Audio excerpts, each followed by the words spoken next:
Kalau dari organ-organ sendiri bedanya dari tahun lalu tuh, pertama mungkin kita mulai dari kesekjenan dulu ya. Kesekjenan tuh yang beda salah satunya di MAP di organ-organ aku dihilangkan gitu. Tapi sebenarnya fungsinya dalam mengatur timeline ini masih ada di sekjen. Di fungsi sekjennya bertambah menjadi mengatur timeline juga. Terus yang kedua, kemudian dari pengembangan sumber daya anggota ini dijadikan departemen pengembangan sumber daya anggota. Yang berbeda adalah pertama, Biro Manajemen Anggota yang tahun lalu ada dihilangkan di organ-organ makro. Kenapa? Karena fungsi dari MA ini untuk menilai rapor-rapor anggota itu dapat di handle juga oleh ring 1 dari departemen-departemen yang ada di masing-masing divisi.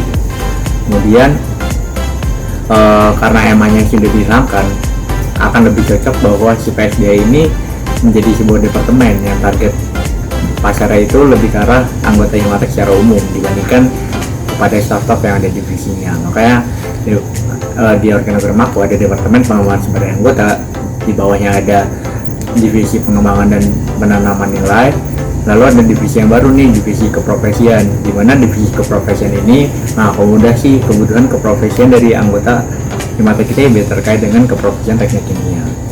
Terus untuk departemen eksplorasi potensi dan aktualisasi karya yang aku buat ini, yang berbeda adalah di divisi karya dan kompetisi, di mana karya ini aku coba angkat menjadi sesuatu yang lebih besar, menjadi sebuah departemen, sedangkan divisinya tinggal kompetisi aja, dia hanya mengurus kompetisi.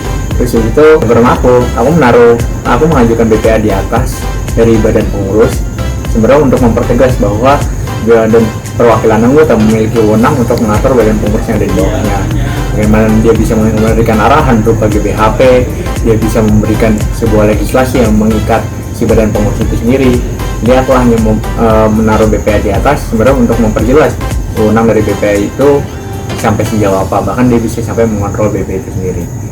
Bahkan kalau di ADRT, kalau kalian tahu, kalau jika BPA tidak ada, maka yang jadi badan eksekutifnya itu badan perwakilan anggota itu sendiri.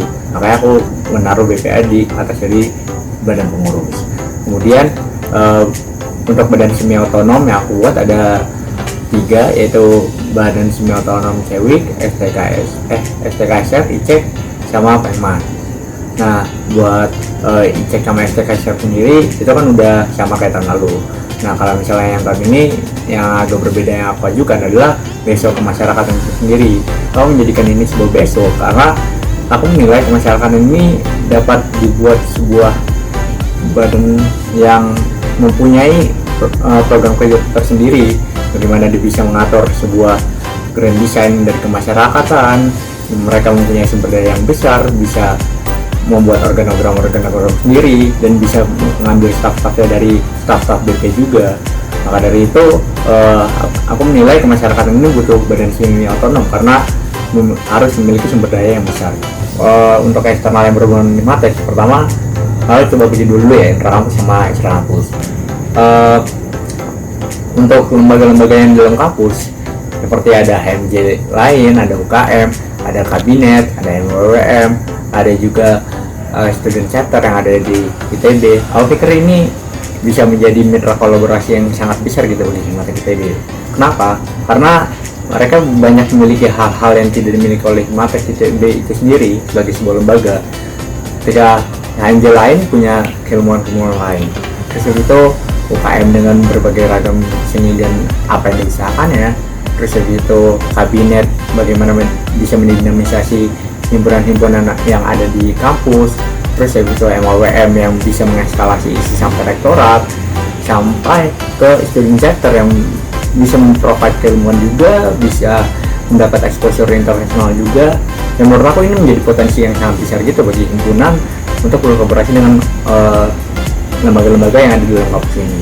Selain itu, kalau lembaga-lembaga luar kampus, aku definisiin di sini ada alumni, yaitu IATK ITB, lalu ada BKKM TKI, ada himpunan teknik kimia universitas lain, sama perusahaan-perusahaan yang berkaitan dengan industri kimia. Yang pertama, dari alumni IATK sendiri, mereka udah punya pengalaman lebih gitu di dalam dunia yang sebenarnya. Mereka punya pandangan lebih bagaimana seorang praktisi itu menanggapi suatu isu teknik kimia, dan aku pikir ini bisa diajak kolaborasi dengan alumni-alumni yang ada, karena kita bisa mendapat insight baru dari mereka dan lain-lain. Terus habis itu yang kedua, dari himpunan mahasiswa lain, dan aku gabung aja sama BKKMTKI ya, karena aku pikir ini mereka memiliki potensi yang sama. Mereka mempunyai keilmuan yang sama dengan kita, mereka mengerti apa yang kita usahakan ke depannya untuk membawa potensi dari teknik kimia itu sendiri ke luar dari eksternal Himatek untuk memberikan kebermanfaatan yang aku bawa pada pengurusan yang akan datang. Lalu mereka juga punya sumber daya yang besar, baik dari segi manusia, baik dari segi dana. Kayak dari dana pun mereka disupport oleh Universitas Teknik. Dari sumber daya manusia, mereka memiliki mahasiswa teknik kimia di Indonesia yang sangat banyak. Maka dari itu, aku pikir ini bisa jadi potensi yang besar bagi Himatek ITB untuk berkolaborasi dengan BKKMTKI dan himpunan-himpunan mahasiswa teknik kimia universitas lainnya. Lalu yang terakhir ada perusahaan yang aku pikir ini adalah suatu lembaga yang sangat besar. Mereka memiliki keilmuan yang udah praktikal, dan juga mereka memiliki sumber daya dana yang juga besar untuk melakukan sesuatu. Dan kami pikir kami bisa masuk di sini, dan Himatek ITB bisa berkolaborasi dengan perusahaan-perusahaan yang ada di industri luar, seperti industri yang berkaitan dengan bidang-bidang teknik kimia. Tiga.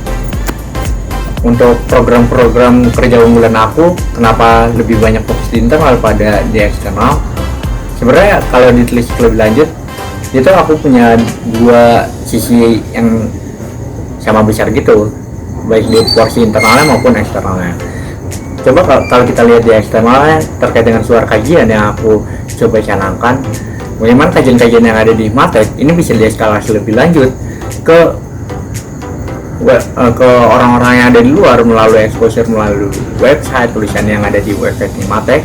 Selain itu juga bisa menggunakan platform media sosial lain yang lebih atraktif, mungkin seperti Instagram atau Twitter, yang kita bisa utilisasikan lebih lanjut lagi, atau mungkin official account dari Himatek ITB itu sendiri.